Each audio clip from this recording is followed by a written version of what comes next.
Okay, so we are live on Facebook. Now let me just share it.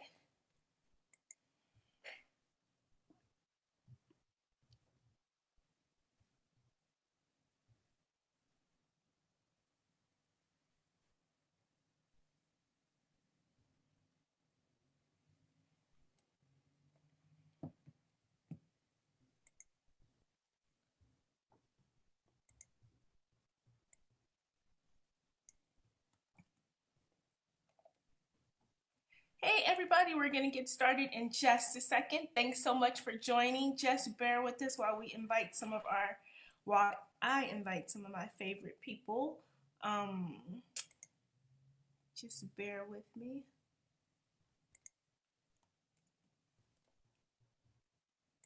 Oh, I didn't mean to post it there, but oh, I'll post it there.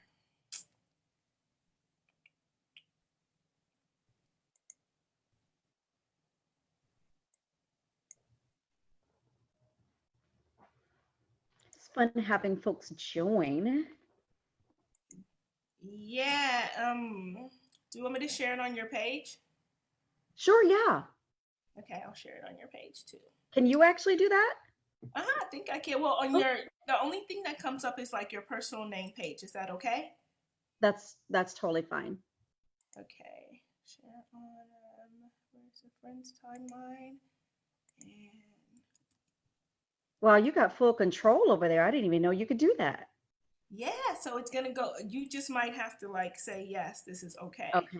So I just shared it to your page. So if you can go to your, you can see. It's so. Oh, okay, perfect. Uh, And let's see. I don't have to do anything. It looks like. Good, Nope. yeah. Yeah. So Got it. yes. So hey, all Shae's people. Hi, Missouri Wine Tribe and the Black Wine Lovers Group. Thank you guys so much for tuning in. We are going to get started. We're just waiting for some people to join the call, and we'll get started in just a second. Let me just share in a couple more pages. Um, Can you just manage my whole Facebook? you know what? Platform, by the way. I got somebody that could do that. Okay, yeah. Let me know what you need. We can talk about that offline. That way I don't have to touch it or do anything. Yes, I can schedule it out for you. Everything, your Instagram, your Facebook. Yes, Oh my goodness. actually, I know it's so time consuming, and then by the time it just, yeah, yeah, it could be a lot. Okay, maybe Black Girls Wine Family. They might like it. Cool. Okay. All right, so that's it. I mean, I think I shared it with the world. So now we can get started. Um, let's just Hi, world. Yes, we have arrived, world. All right, so let me just put it on gallery view so they can see both of our lovely faces. And I think we're gonna get started. So, ooh, I didn't put the link in Facebook, but that's okay. If you have any questions, just ask the questions on Facebook. Maybe I should put the link just in case. I'll put the link in the comments just in case somebody wants to come in the room and come with us. So Awesome. that's the last thing that I'll do, and then we can get started. Thanks so much for being patient, you guys. We are going to get started right now. Hi, my beautiful sister. I am going to put this in the comments. This is the link that I'll do, and then we can get started. Thanks so much for being patient, you guys. We are going to get started right now. Hi, my beautiful sister. I am going to put this in the comments. Okay, there we go.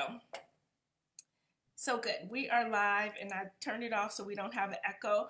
Welcome, everybody. Thank you so much for joining us. This is Zuri Wine Tastings. It's a promo Zoom for our 8th annual Wine Over LA wine festival. It's an online wine festival, and the theme for this year is Diversity Wine Route. Now, it's so crazy because I actually thought of this theme and picked this theme before all this stuff started happening in the world and in the wine world specifically. So, I mean, I think it's just totally appropriate for the conversations that have been going on. So, I'm super excited. I'm super excited.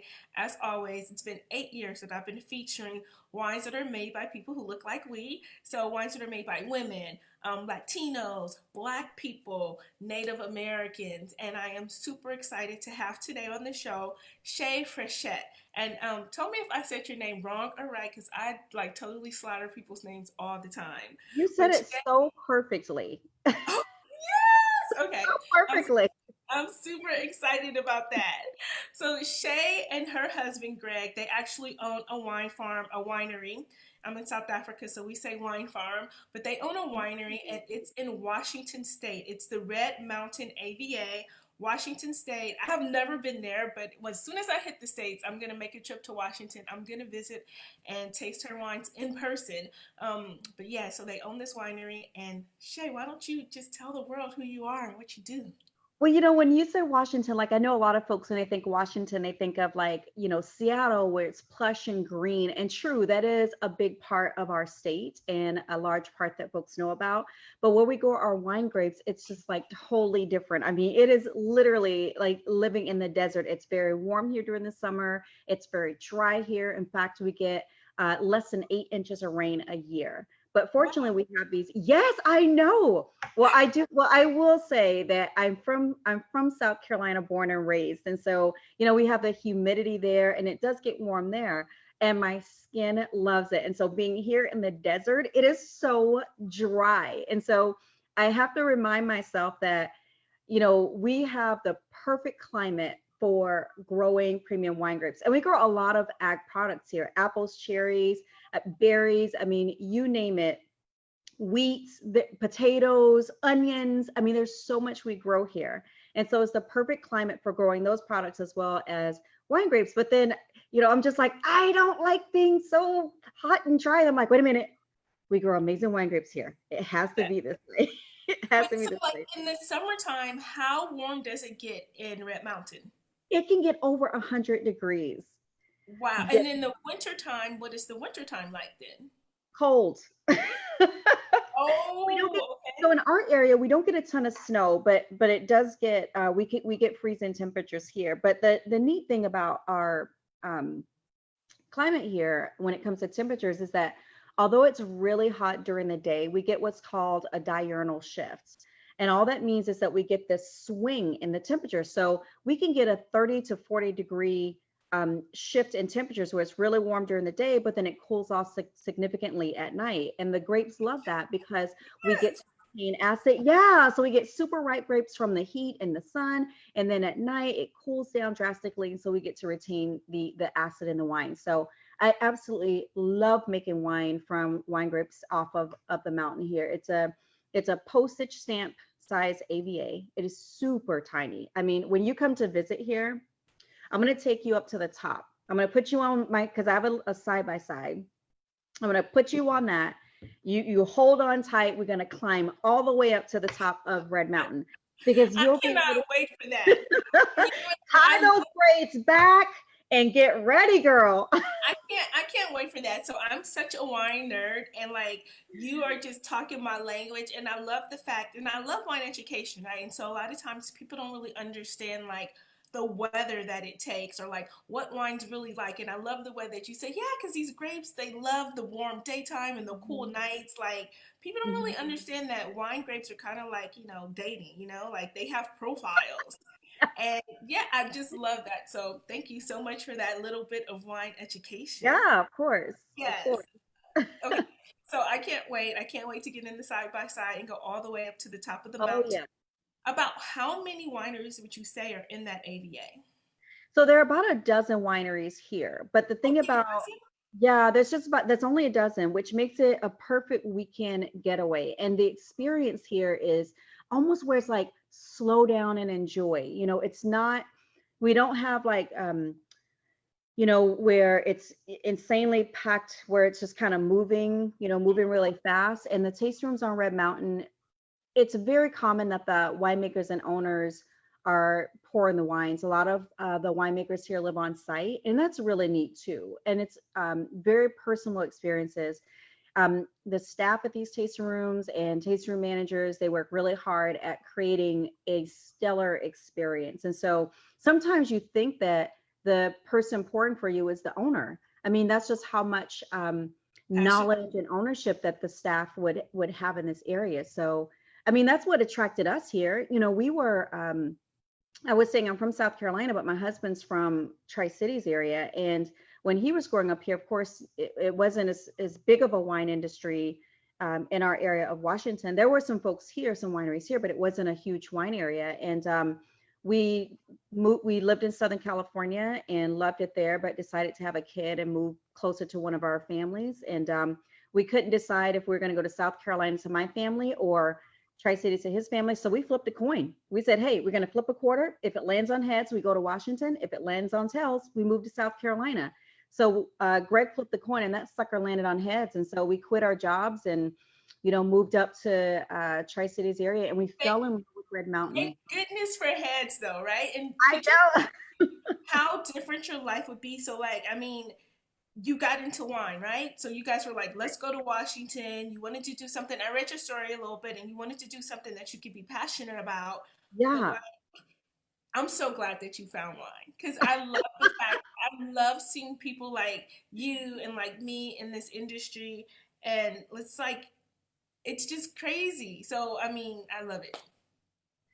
I'm glad to. You know, I really, really wanted to move to South Carolina though. I mean, I love the Southern hospitality. I love the food. I really wanted to move there. So you know how sometimes you feel like something's going to happen. I felt like that coin was going to land on tails, but you know, it brought us here, and I'm glad that we're here. It's such a, I can't really imagine myself doing anything else right now, and so this Right. was just so perfect.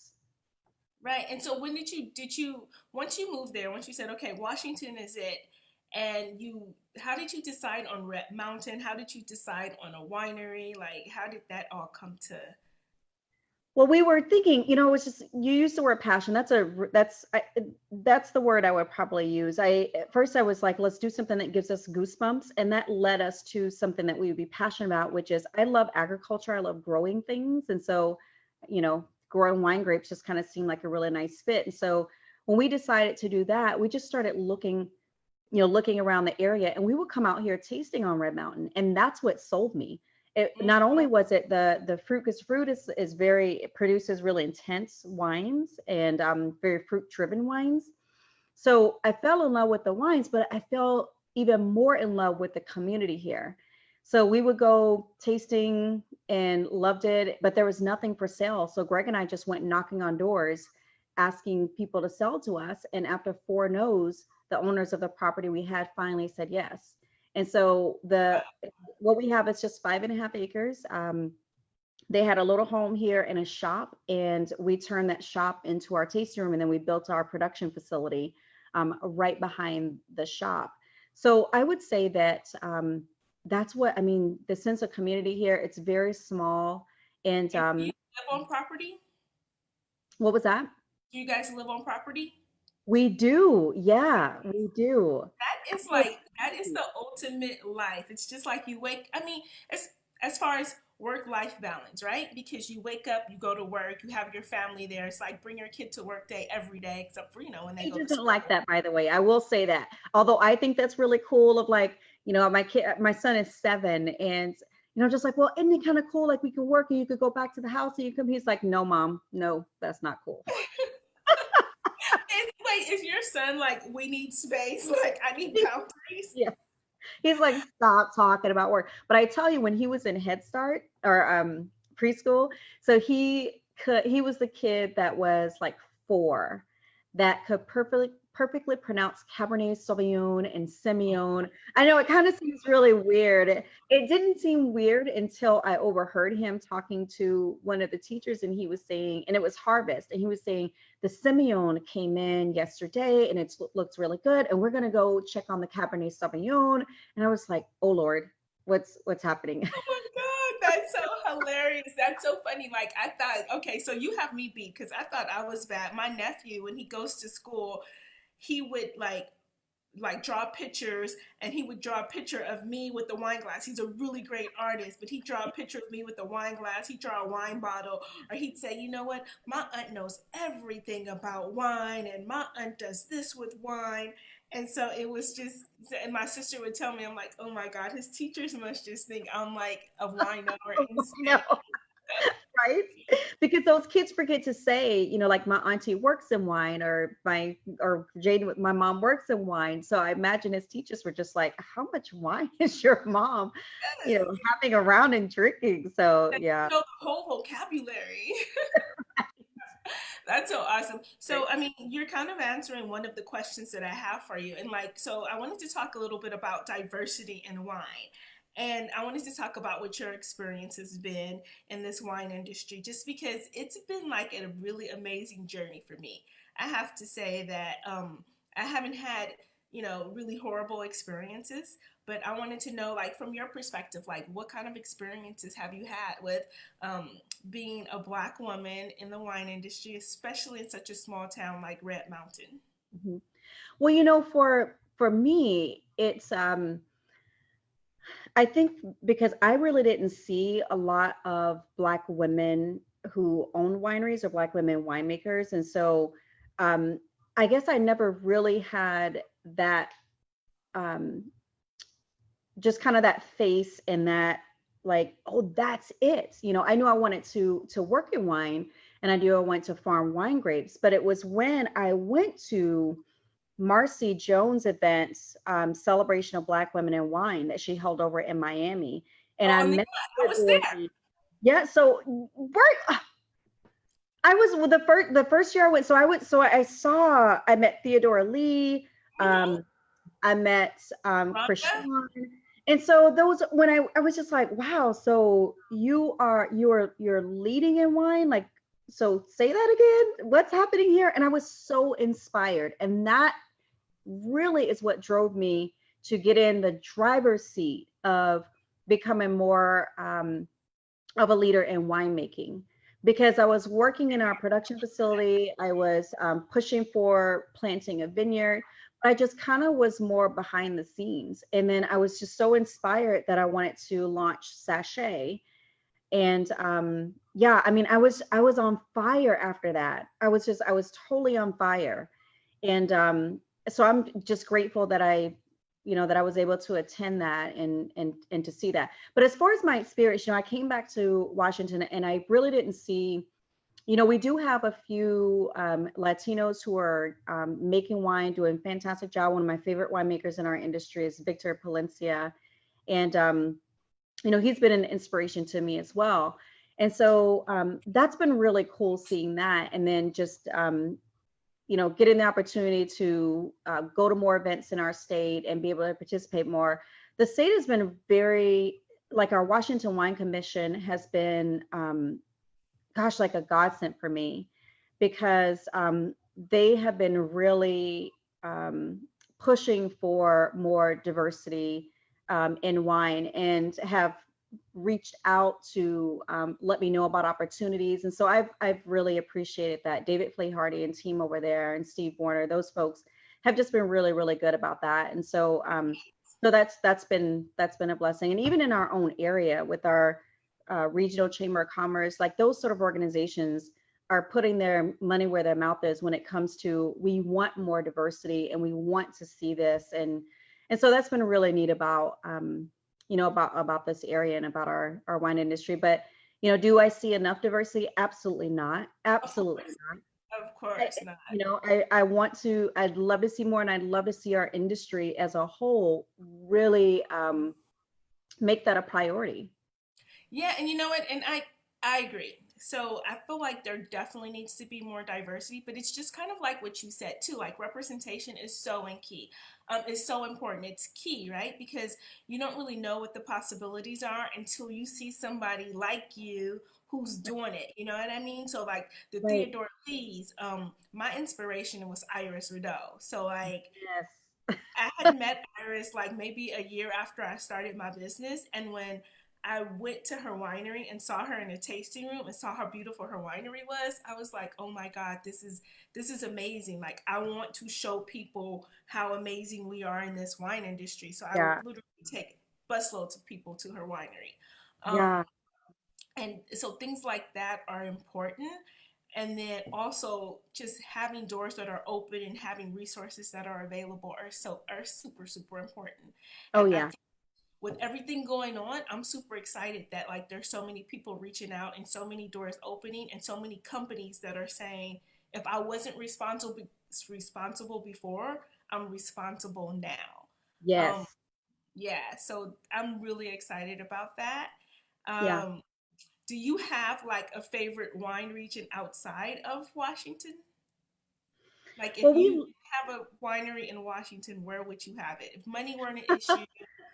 you know, that's an interesting question because as much as I enjoy wine, I've only seen pictures and read about other wine regions and have had some wines from other wine regions. Of course, like Frichette is French, so I'm fascinated with French wines. Fascinated with well, the major wine regions there, your Bordeaux and Burgundy and Chablis and the Loire Valley. I love the Loire Valley. So I've never been there before, and so and I don't know if pictures really do justice. Right, Well, no. and then I'm discovering every, like every so often, like these other areas. I'm just like, they make wine there? What? So that's a tough question for me to answer. And we lived in Southern California. So of course we've been to to Sonoma and Napa Valley. And so I do believe I love I love that we were talking about climate earlier. I love that you can taste a place, Mhm. right? And that's what I feel like anytime I open wine, it's what does this place taste like? And that's Yeah. what I think about when I have wine from even within Washington. If I have a wine from Lake Chelan, which is a cooler region that's north of here, or Walla Walla Mhm. Valley, it's like I'm tasting that place. So I know that's a roundabout answer to a very simple question you No, asked. no, Well, that's how I about this? like Let me it. be there with you in South Africa. How about that? You I know can what? start there. 2021, come to South Africa. South Africa has some amazing wine, some Oh amazing yeah, wine regions. I would love to show you around.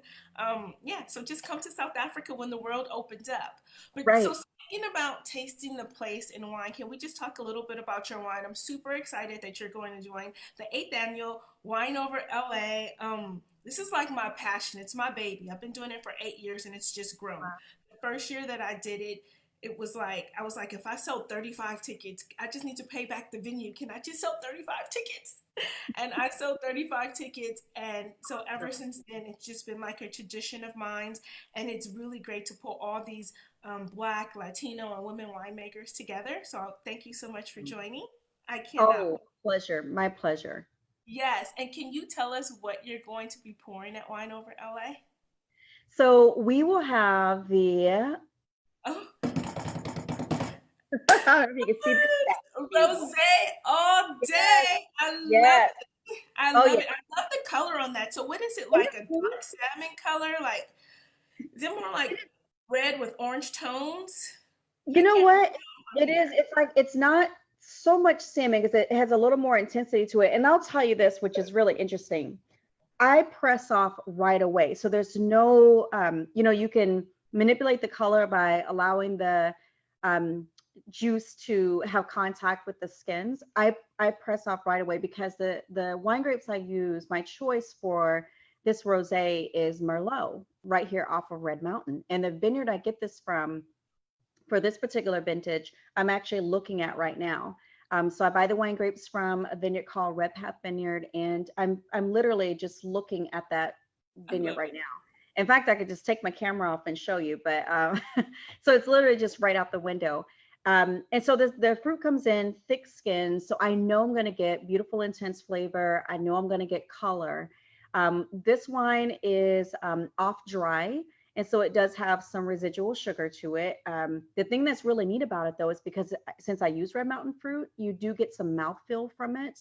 And so it's not super light and crisp. It has just a little more bitey to it, which is perfect for, I think rosés are pretty diverse anyways, that they're a little bit easier to pair with food. I had this with chicken tacos with a little bit of spice to it. Absolutely phenomenal. I had it with a strawberry shortcake. I thought that was great. And so that's what I love about this wine is that there's just so much diversity to it when it comes to pairing it with food. But I love it. I don't make enough of it. I wish I did. Last year, I sold out of it in less than 2 months. And Wow. so, So we're super lucky to have it from Wine Over LA. I can't wait. But so the residual is there residual sugar because you said it was off dry? Are you getting that sweetness from residual sugar, or is it just the fruit flavors that makes it that's, off dry? you know what, that is such a great question that I'm glad you asked that question because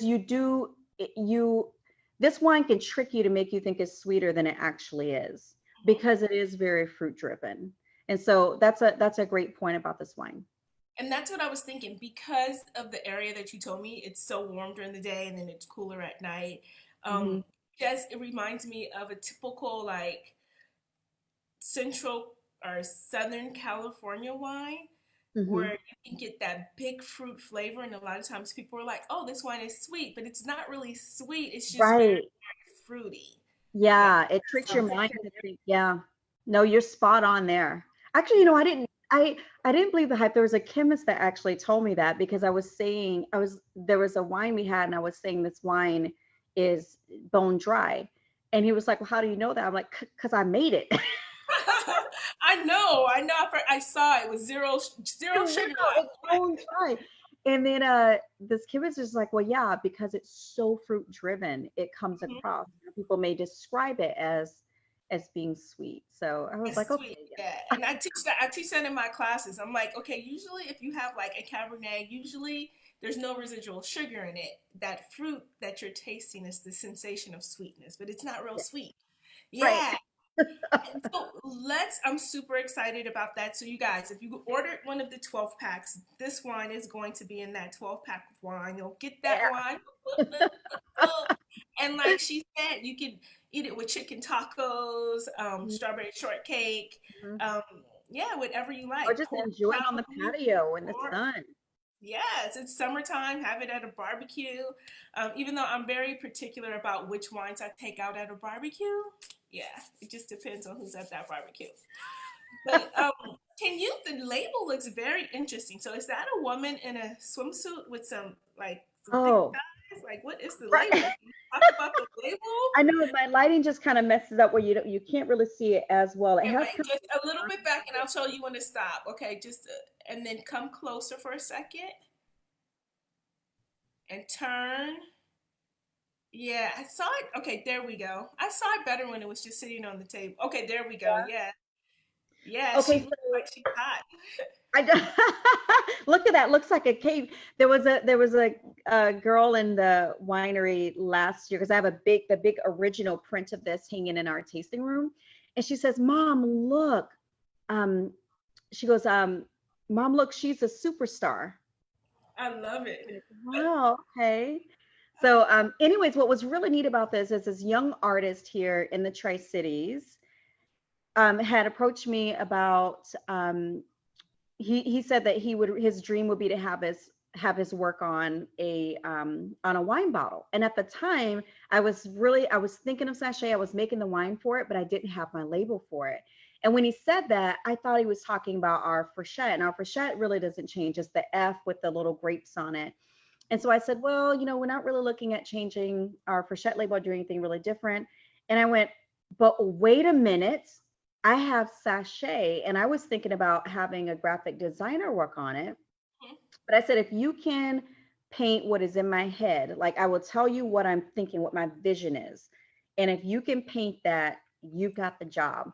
And so I spent about 2.5 hours chatting with him over coffee. And he came back with this print, girl. And I was just like, that is it. That is it. So, Wow. yeah. And the message on the back of the bottle is everything. I'll have to leave you with that at the end of this. at the end of this. Okay, we're gonna put a pin in that. I want to know what the message is on the back of the bottle. Yeah. Welcome, Elena. How are you? Thanks for Hi, joining Elena. us. I have a question about sachet, right? So as soon as I heard sachet, I literally wanted to get up and like dance. Sachet, like what? Right? Yes, like sachet. So can you tell me like where that name comes from? What that name means? Yeah, so I'm from the South, and so my aunts would use that word. They would just say, "Look at you sashaying in here like you don't have a care in the world." It's just kind of a Yeah. word, but it's like a confident kind of move that you see women make. And so when I think of sashay, I think of just like this walk, this carefree, confident walk, and it's a play on my name, Shae. So sashay just kind of, that's what, like I said, that's what came to me when I was leaving the celebration of Black women in wine from Miami to Tri Cities. Like sashay was created on that plane, on that flight. That's where it was. The name came to me, what I wanted, everything came to me on that. Well, thank you, Marcy Jones, for the inspiration. All right. Thank you for bringing all those wonderful women together. Sashay, I do love the name though. Like, I literally would have that at my birthday party, and everybody would get a bottle of sachet. I'd be like, just sashay your way into the party. Right.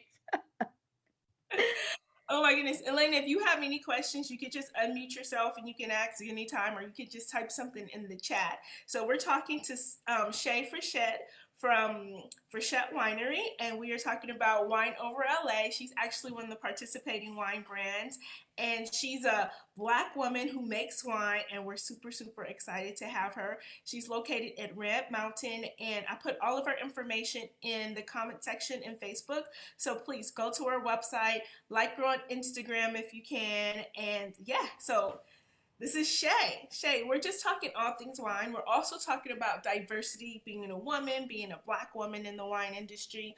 And I mean, I don't, we talked about it a little bit, but you didn't seem to have too many like horror stories, which is great, and I don't think that this conversation always has to start off with pain, right? It could just Mhm. start off with times when you did have an opportunity and then you made a difference, because I think it's important, because there's people who are behind us who are looking at us, and they might be saying, I want to be a winemaker. I want Mhm. to have a wine tasting and tour business. I want to teach wine tasting classes. And so Mhm. I just want everybody to know that if that's what you want to do, there's opportunity here. There's a platform for it. So Yeah. you should do it. Yeah. Yeah. Oh, absolutely. Well, I will say, there were some of the things that I just in going into taste rooms, I know that I had seen somewhere where someone was saying, like, as a Black person going into a taste room, you just kind of, sometimes your experience just seems like it's lacking a little bit. And I know when I first got into wine tasting, when I was living in Southern California, I felt some of that as well. Um, and so that was something that I was just like, wow, I walk in, I'm already just kind of labeled as either, we're not going to spend as much time talking or explaining Yeah. the why. They don't understand that your wine life is serious. Right. Yeah. Yeah. But I definitely see, the other thing too, I think I came into this industry in the state I'm in at a good time where um, the industry started to really look at promoting more women in wine. And I kind of think that was for me a really good time to come in, because not only did I have advocates who were just like, okay, not that you're a Black woman, but you're a woman. So we really don't see as many women who are making wine or at our events or on panels, Hmm. when they're having panels. And so I think that I came in at a good time where we just had advocates that were on that, just looking for diversity in that way. But I don't have any really big, you know, horror stories. Right. I mean, you have your normal daily things of operating in life as a Black person. Right. Um, Yes, let me get that big list out. yes, I mean, and that happens, but I feel like too, like it's challenging but you just have to keep pushing forward. I tell this story. Right. Well, I Yeah. tell this story. I've told it a couple times. Is I was tasting in Santa Ynez, and I was in this tasting room. And my thing is, even when I come taste with you, my thing is, I'll usually ask for like, it's like when you go to In and Out and you ask for the secret menu. So I'll say, can I taste? Do you have any library wines that are open that we could taste? Because maybe somebody came in and they wanted to buy some library wines, and you opened something up for them, and you have something left over. You want to share it, right? Or I might say, do you have a secret stash? If I'm talking to a winemaker, like, show me the secret stash because I know you always make an extra batch that you don't share with everybody else. But those are Telling my all the secrets, girl. yes. Oh, I know. But those are my two favorite questions. And so I went to this Yeah. tasting room once and I asked the guy, I was like, do you have any library wines open? And he was like, do you even know what a library wine is? Ouch. I was like, okay, well, I don't think I would have asked for one if, like I didn't read that. I didn't see that in Sideways. Right. So, but yeah, so, but things like that happen. What would you say? So for me, diversity is about it's about collaboration, it's Mm. about mentorship, it's about education and opportunity and access. If you just ask me, like, that's what diversity, that's how you get to a diverse landscape. Can you talk about like what diversity means to you or how you feel like we can best get there? I think that for there was a there was a group I was in, and the question was, we've asked for diversity, or we're talking about diversity. Like, now what? What's the big ask? And I saw that, it was like we were kind of struggling to come up with what that ask was, at first. And so, when I look at a diverse organization, or diverse industry, I see a range of ages, I see a range of colors, I see a range of backgrounds, a range of experiences. That's what I think about when I think diversity. I just kind of look at the whole picture, or I try to look at the whole picture when it comes to, um, seeing something that, when I think diversity, or seeing something that I call diverse. Okay, that makes sense. Yeah, it's just it's holistic. I feel like that's what I always Right, say. It's holistic. It's not just one thing or not just one type of people. It's like this whole like people from different socio-economic backgrounds as right, well. right. Um, do you do any mentorship or what would you say to somebody who wants to be a winemaker, who wants to like I don't think that there's a lot of young women, young black women per se, who says, you know what, I want to move to somewhere small like Red Mountain and have a wine farm. Like what would you say to that person? I would, I think that for, I see a lot of recruiting and a lot of mentorship when it comes to STEM jobs with girls, Mhm. and at least in our area. And I'd love to see, and wine is something that's a little bit different, because I think it's a little different going to like a 7-year-old saying, "Hey, do you want to make wine?" You know what I mean? I'll be a winemaker. Yeah. But I also think that this is an incredible STEM type job.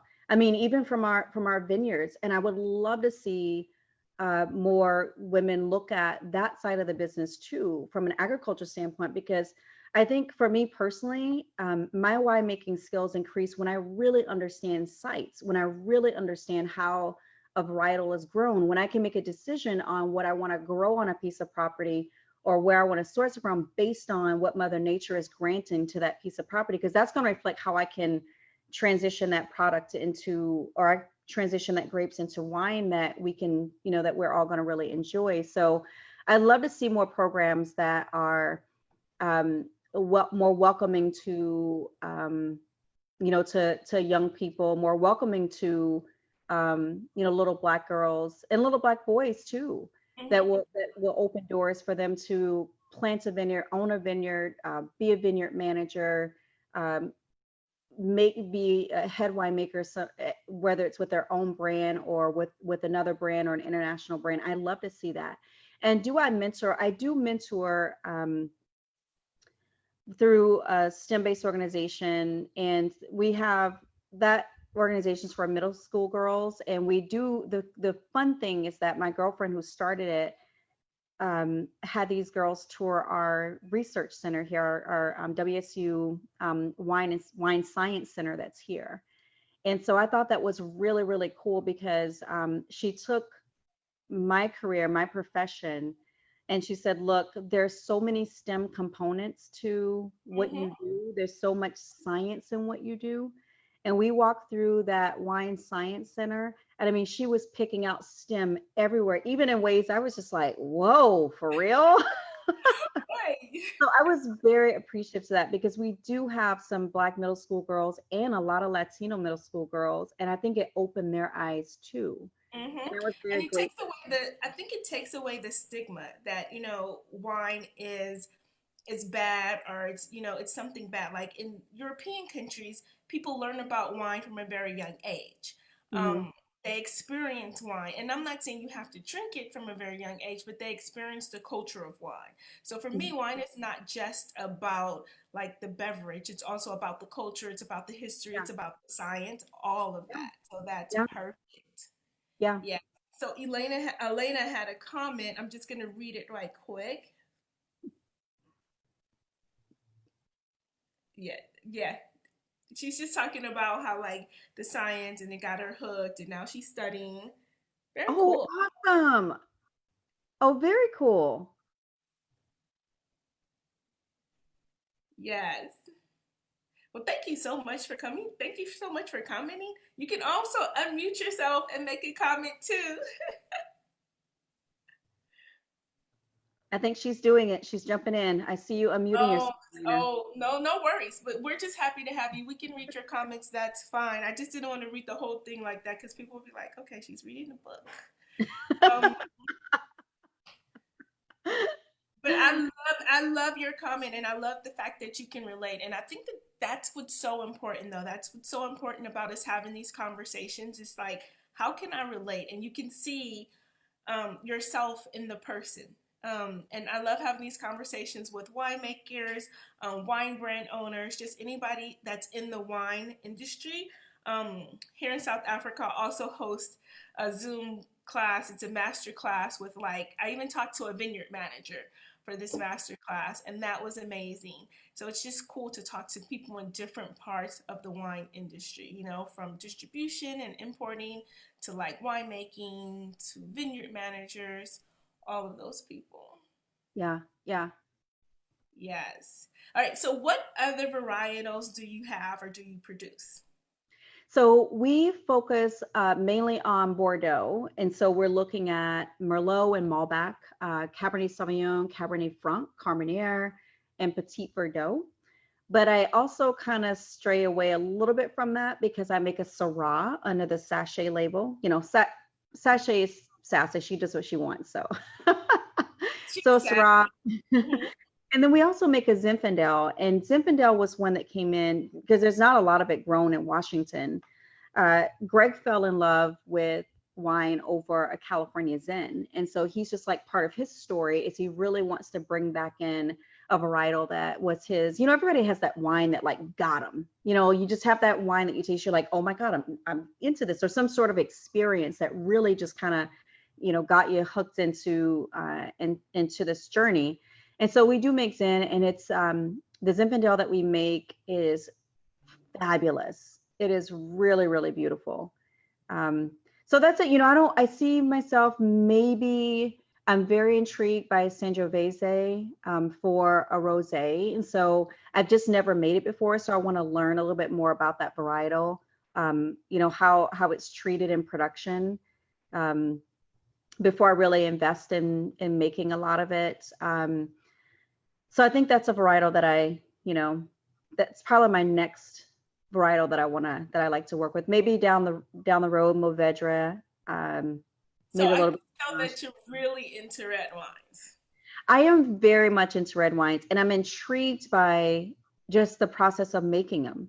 And so Hmm. I'm still, I'm so open to learning, and I admire like folks that are, you know, doing wine education, and I know you're doing your wine tasting stuff. I think that's amazing, for folks to, I'd say, take full advantage whenever there's an opportunity just to learn more about wine, especially when you have an expert that's going to guide you through, and just because that discussion on it is very important. And so I'm at that same space too, where I'm still learning.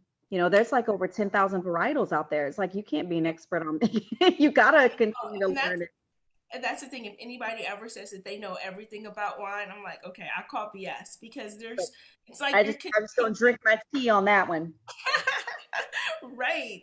Because there's so many things to like learn about. Like literally, you can spend a whole year just studying Bordeaux. You know what I Right, mean? yeah, Just Bordeaux. We're right, not talking about the Rhone Valley or Burgundy or anywhere else. We're just talking right. about Bordeaux.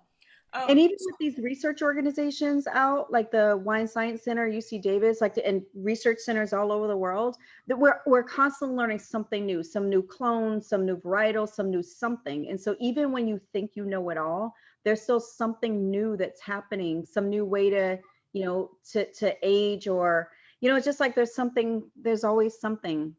So yes. What about, so I just want to go back to the rosé. So the rosé is all stainless steel. You don't age that in any oak, right? I actually do. And so I do. So do my ferment in a stainless steel tank. And Hmm. so I do a slow fermentation where it goes into my cold room. And then what I do is I transition it into neutral oak. And so all I'm trying to do is I do want to give an experience on the palate that I think putting it into a neutral oak barrel will do. And so it just kind of sits there for a few months until I bottle it. So it's not an oaky wine. I mean, you don't get like So any you do it coat. basically for the texture, not for the taste. Exactly. Okay. Yes. You, Yes. yes. I'm gonna tell you, I mean, and I'm such a nerd when it comes to this. Like, I will just ask winemakers all kind of questions, like, okay, why do you do that? Like, why did Right. you make that decision? Because Yep. it's always like a decision. Like every single step of the way is a Yeah. decision. I feel like that for me, if I were a winemaker, that would be the most overwhelming part for me. Hmm. Um, but I feel like that about cooking. Like if a recipe has too many ingredients, too many steps, or too many decisions you have to make, I'm like, oh, forget it. Um, I just like the finished product. So Yeah. Yeah. you age it in neutral oak for a little while, and then you bottle it. So Right. what year is this rosé? What was that? What year is the rosé? Oh, The so this one Chardonnay? is a 2000. So this one's a 2019. So this is the current vintage. Nice. I cannot wait for people to get that. So I'm still trying to figure out how I'm gonna get my 12 pack of wine to South Africa. Um, yes. So I have like 20 days to figure that out. But yeah, I'm working on that.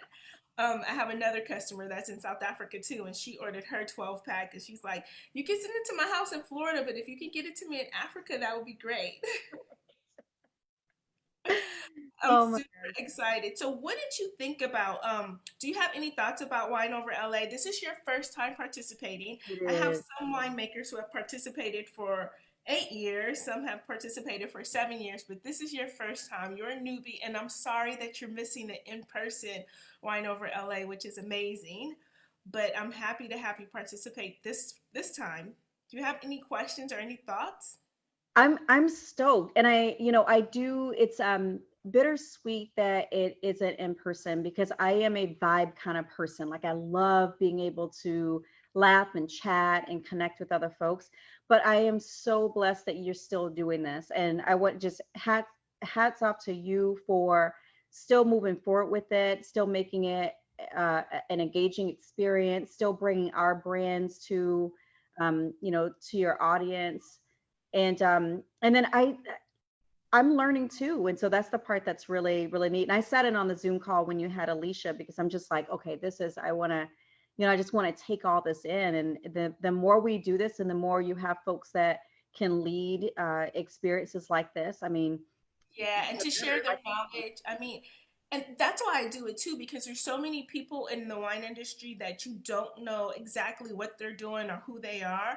And so Right. Alicia is an amazing one, right? Like she's one of like I promise you, you can probably count them on one hand, and I don't even know if it would take up the whole hand. But she's one of a few people that are actually licensed, Black people who are actually licensed to move wine across the country and Mhm. in and out of the country, which is a big deal when you think about it, right? Yeah. So, I mean, I'm super excited to have her. This is her first year participating as well, That's and so I'm super happy. She's actually providing the wine from South Africa, awesome. which it's great because like it lets me like add a little bit of my flavor into Wine Over LA by her having the South African wines.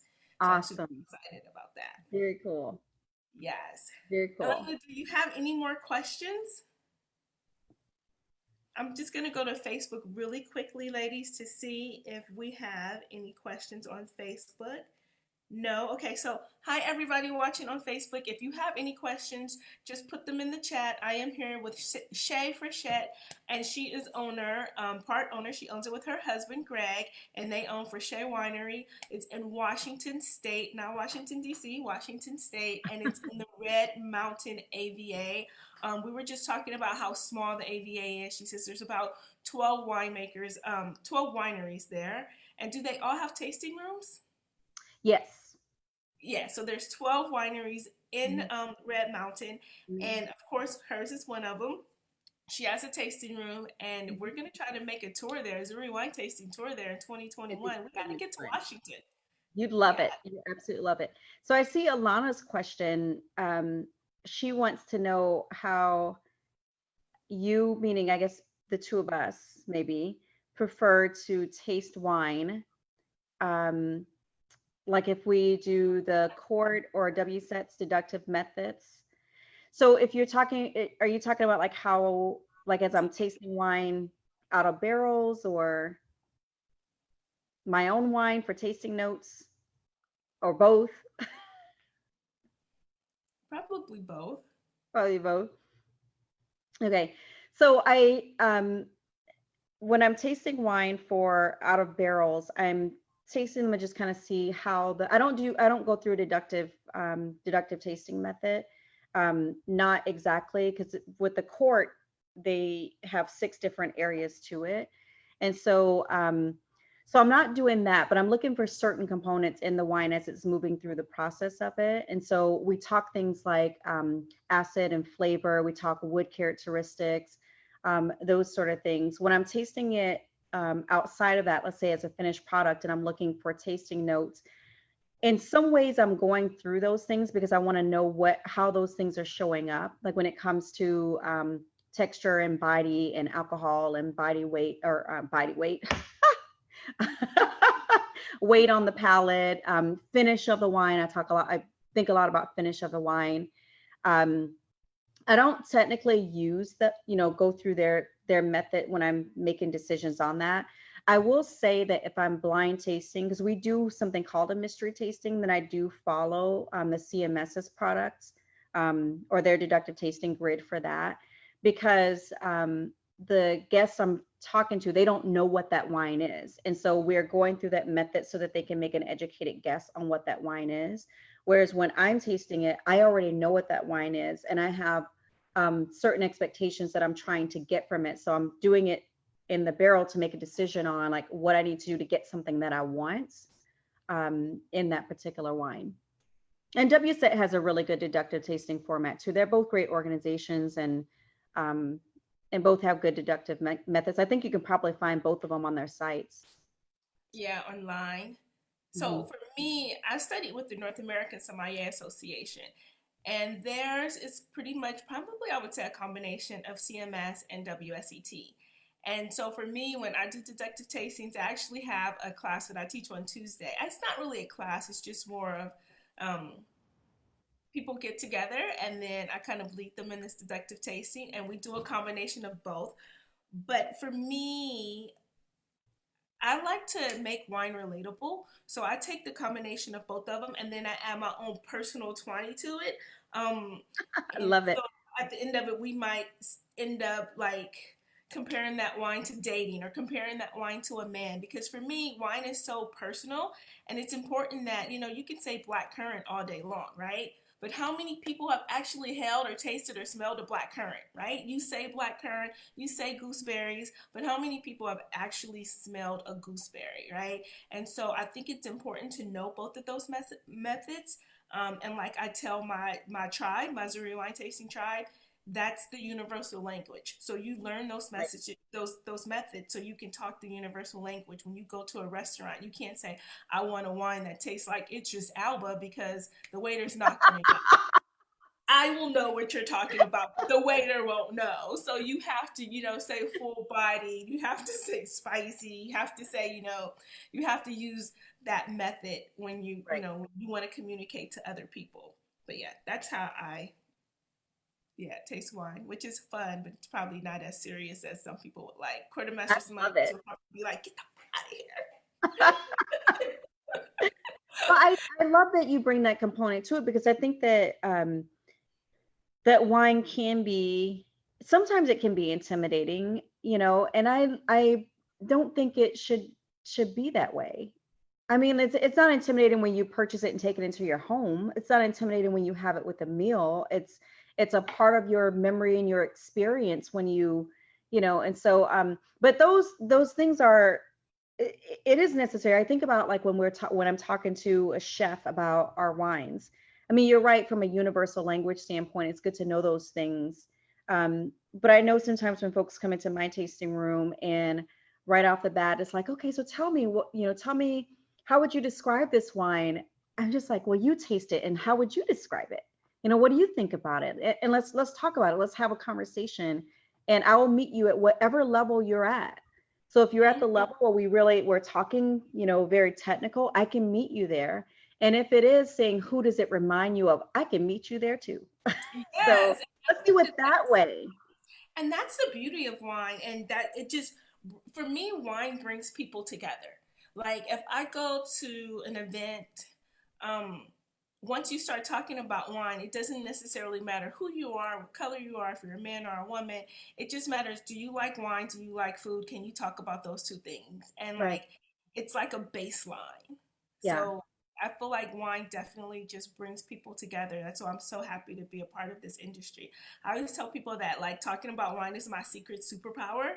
I don't know what I would be doing. I'd be working in some corporate office, on a computer doing an Excel spreadsheet if I didn't find this wine life. So thank you, wine, for saving me from that life. Oh, So what do you think? What was your life like before you got into wine? Like what did you do? Like did you have a corporate job? Like what did you do before wine? I did. So I actually spent 20 years in training. I was a corporate trainer. I led the organizational development department for a division of Stanley Black and Decker. Hmm. And I loved it. I was an executive business coach, so I had the opportunity to coach our leaders there and work with teams on how to, have higher performance, have higher performing teams. I did team building, and I loved it. It was a great. That division was fantastic leadership, great company to work for. Um, and so, the transition into wine is fun because I still do some of that stuff. I do have a team here, I have a fantastic team that pours wine in our tasting room and executes some of our events. And the same things that I did and taught when I was at Stanley Black and Decker, those things find their way here when it comes to leadership and even trying to be a good leader within our industry. Some of those things that I learned and taught in that career just kind of finds its way here. So I'm very grateful that I had that. Nice. I love that you're able to pivot those characteristics and those skills into like your new career, your new life. Yeah. Yeah. Yeah. Yeah. So we're almost at our hour mark, but I wanted to know what's on the back of that label. So Yes. Okay. just let me first go to Facebook and see if there's any questions, any questions on Facebook. So we have Shae Frichette here. She owns Frichette Winery. It's in Washington, Red Mountain. All of her contact information is in the title or the comment section of the Facebook. So you can always go to her website. Make sure you like her Facebook page. Keep up with her. If you want her wine in your state, just call her up. They're a small boutique winery, so you might have to just order directly from them. I don't know if they're going to ship to all the retail stores, but yeah. Yeah. And we ship to just a handful of states, but we're going into our kind of no shipping season. We don't ship during the summertime. And so if there's someone who wants this, now is a good time. We'll be shipping out wine tomorrow. So I'll be shipping some wine down to California tomorrow. And then for anyone that orders from us during the summer, like we ship to Florida and North Carolina. And so we'll just hold the wine. If you're afraid that Sachet is going to sell out, you want it, but it's too hot to ship, we'll just hold it in our cold storage facility until time to get it to you. So Yeah, No. that's one thing that I'm learning with wine over LA. Like something that I didn't take into account was like getting this wine across the country in the summertime. So like um it's been a challenge. So but it's all working out. But yeah, that's one of the Well, challenges that I didn't really think about. the neat thing is that there's some that the industry is going to have to the industry will come up with some cost effective solutions so that we can continue to ship, because there are companies that still do, and I've seen that some companies do have some good products to, to get the wine across country. So I think we'll see more of that. If there's anybody out there, if you are any looking to see more diversity into wine and you're looking for an opportunity, that may be an opportunity. How do we get wine shipped during the summertime? What's a product that you might have? Yeah. If you're an engineer or someone that works in cold storage and packaging and logistics, there's a challenge in the industry. You got a Yes, solution for it.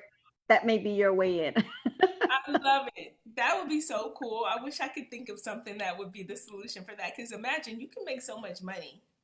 Oh yeah, oh yeah. So yeah.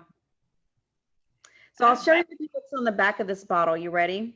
I am. We are ready. Are you guys ready on Facebook? I can't wait. So the wine is Sachet.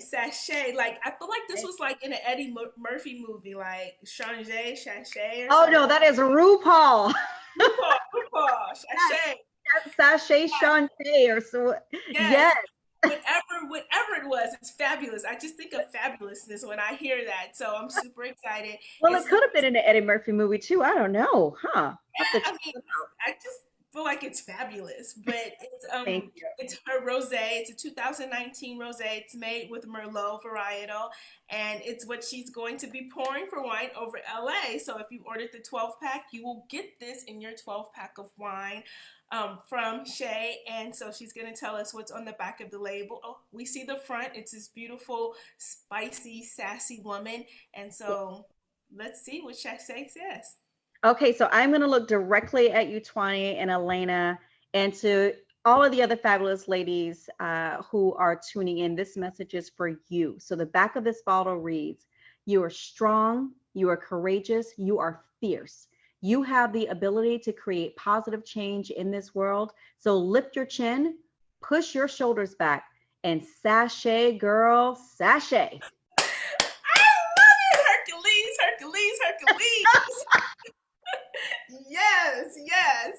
I love that message. Oh my Thank goodness. you. Like I seriously. So look, this is my tip too. So when you get that bottle and you don't want to throw the bottle away, you can always make a candle, you can make a Oh vase yeah. out of it. Just text me. I'll tell you how to cut the bottle so you can just have it for like a cup. You can even use it for a cup.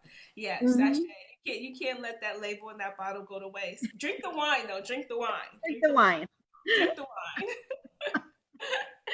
I love it. That is so, Yeah. so amazing. Thank you so much for joining. Thank you so much, Elena, for coming.